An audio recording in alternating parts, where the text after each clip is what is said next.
काय म्हणणं आहे बघूया। आज पुष्पक एक्सप्रेस दुपारी मुंबईकडे येत असताना जळगाव स्टेशनच्या पुढे पाचोरा स्टेशनच्या आधी ट्रेननी ब्रेक दाबल्यामुळे ट्रेनच्या चाकाचं घर्षण झाल्यामुळे थोडीशी ठिणग्या उडाल्या आणि त्याच्यानंतर ट्रेनमध्ये स्लीपर क्लासमध्ये बसलेले काही लोक होती, त्यांना वाटले डब्यामध्ये आग लागली, ते ओरडले, डब्यात आग लागली।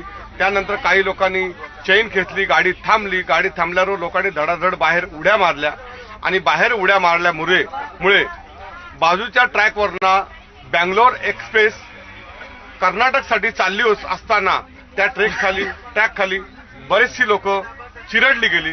अंदाज सांगता येणार नाही, पण मी माझ्या डोळ्यांनी 2 माणसं बघितली जे ट्रेनच्या चाकाखाली आली आहेत आणि ट्रेनमधले काही लोक ज्यांनी बघितली ते बोलत होते 8 ते 9 जण आहेत।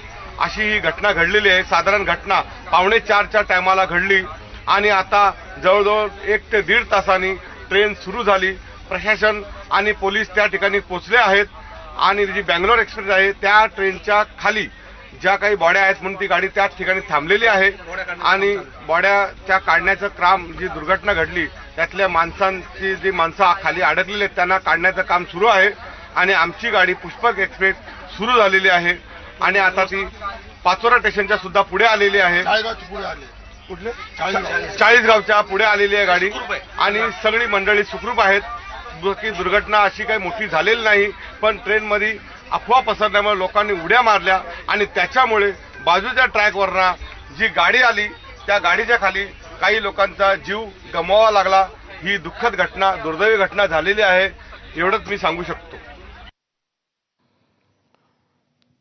तर घटनेचे प्रत्यक्षदर्शी जे स्वतः पुष्पक एक्सप्रेसमधून प्रवास करतायत त्यांची ही प्रतिक्रिया होती आणि सध्याची जी माहिती आहे त्यानुसार 8 जणांचा यामध्ये मृत्यू झाल्याचं कळतंय, तर 40 जण हे गंभीर जखमी आहेत अशी ही माहिती समोर येते।